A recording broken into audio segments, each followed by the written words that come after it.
अस्सलाम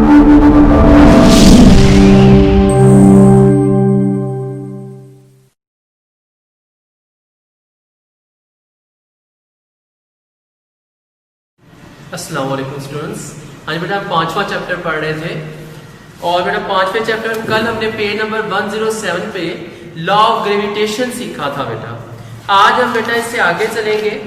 तो बेटा हमारे पास पेज नंबर 108 पर आप आए तो यहाँ लिखा हुआ law of gravitation and Newton's third law of motion. ठीक है बेटा, हमारे पास सबसे पहले law of gravitation and Newton's third law, यानी हम ये प्रूफ करना चाहते हैं, बताना चाहते हैं कि न्यूटन्स का जो थर्ड लॉ है वो लॉ ऑफ ग्रेविटेशन से मिलता है। If force acting on m1 is considered as action, अगर हमारे पास एक फोर्स है जो किस पे लग रही है, वो फोर्स लग रही है m1 पर, ठीक है, और वो m1 जो है हमारे पास वो क्या है, एक्शन है। जो m1 मैस पे फोर्स लग रही है वो क्या है, एक्शन है। Then force acting on m2 will be reaction. तो जो आपके पास m2 पे फोर्स लगेगी वो क्या होगी, रिएक्शन पे होगी। ठीक है, this action and reaction due to force of gravitation are equal in magnitude but opposite in direction. This constants with the Newton's third law of motion. अगर मैं एक पेंसिल है उस पे फोर्स लगाता हूं, ये एक मैस m1 है, इस पे फोर्स लगाता हूं, ये एक्शन है, और लिखा जो जा रहा है कॉपी पे वो m2 है जिसपे रिएक्शन हो रहा है। बोथ इक्वल है लेकिन क्या है, ऑपोजिट है। तो ये हमारे पे किससे ताल्लुक रखता है, न्यूटन्स थर्ड लॉ से। तो इसका मतलब ये है हमारे पास कि लॉ ऑफ ग्रेविटेशन जो है वो न्यूटन थर्ड लॉ से जो है वो मुमासलत रखता है। उसके बाद बेटा एग्जाम्पल 5.1 है।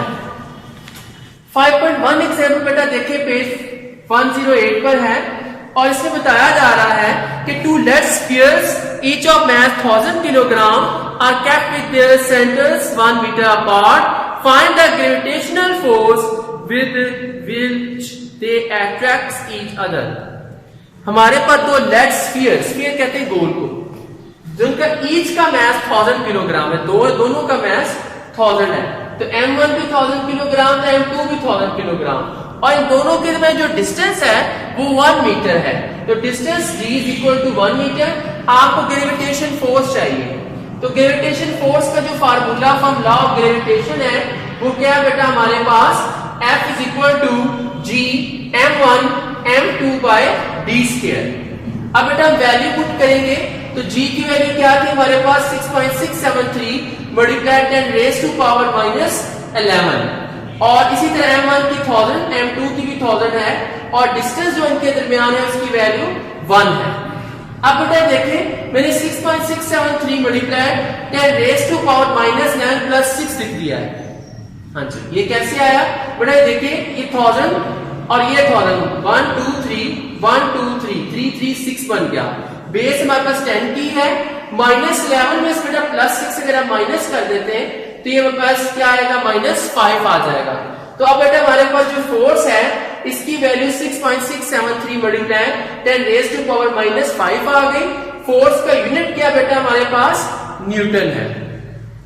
नेक्स्ट बेटा हमारे पास है इससे आगे पेज 109 पर, पेज 109 देखिए बेटा, यहां पर आप लिखा होगा ग्रेविटेशनल फील्ड। ये देखिए बेटा यहां पर अब हमारे पास सबसे पहले gravitational field. Gravitational force is a non conduct force. For example velocity of body throne up goes on decreases while on the returns its velocity goes increasing. It's due to the gravitational pull of earth acting on body whether body is in contact with earth or not. Gravitational force हमारे पास एक non contact force है। मसलन मैं ये marker है, इसको ऊपर की तरफ फेंक रहा हूं। अब ये मार्कर ऊपर गया जब, तब ये मेरे जमीन के साथ जुड़ा हुआ तो नहीं है, लेकिन इसके बावजूद जमीन इस पे क्या कर रही है, फोर्स लगा रही है ना अपने आप इसको अपनी तरफ खींचने के लिए। तो इसका मतलब ये है कि जो फोर्स है हमारे पास ये जो ग्रेविटेशनल फोर्स है नॉन कॉन्टैक्ट फोर्स है, यानी किसी भी ऑब्जेक्ट से जुड़ी हुई नहीं होती लेकिन इसको खींच रही होती है। For example velocity of a body, अगर आप एक बॉडी को ऊपर की तरफ फेंकते हैं तो ऊपर जाते हुए इसकी वेलोसिटी क्या होती है, डिक्रीज होती है, लेकिन जब ये चीज ऊपर से नीचे की तरफ आती है तो वेलोसिटी क्या हो जाती है, इसकी इंक्रीज हो जाती है। It's due to the gravitational pull of earth acting on a body.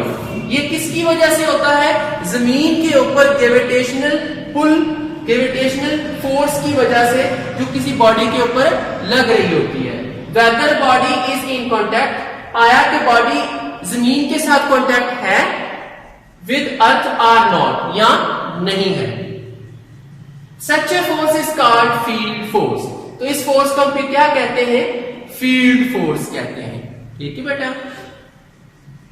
It is assumed that a gravitational field exist all around earth. इससे हम ये नतीजा वापस करते हैं कि हमारे पास जो ग्रेविटेशनल फील्ड है वो हमारे जमीन में इर्द गिर्द फैली हुई है। इसके बाद हमारे पास आ जाता है ग्रेविटेशनल फील्ड स्ट्रेंथ। ठीक है, in gravitational field strength of earth, gravitational force per unit mass is called gravitational field strength. यानी हमारे पास जमीन की ग्रेविटेशन का, ग्रेविटेशन फोर्स का किसी भी यूनिट मास पे अमल करना हमारे पास क्या होता है, ग्रेविटेशनल फील्ड स्ट्रेंथ कहलाता है। जैसे हम यूं पढ़ सकते हैं, gravitational force per unit mass. और इसकी बेटा जमीन के ऊपर जो वैल्यू है वो क्या है, 10 न्यूटन पर किलोग्राम। हाँ जी बेटा, आज हमने सीखा है कि लॉ ऑफ ग्रेविटेशन और न्यूटन्स थर्ड लॉ का आपस में रिलेशनशिप क्या है। इसके बाद एग्जांपल 5.1, इसके अलावा ग्रेविटेशनल फील्ड क्या होती है, फील्ड फोर्स क्या है, और ग्रेविटेशनल फील्ड स्ट्रेंथ क्या है, और इसकी वैल्यू 10 न्यूटन पर किलोग्राम है। नेक्स्ट बेटा हम सीखेंगे यूनिट नंबर 5 में इससे आगे इंशाअल्लाह ताला। अल्लाह।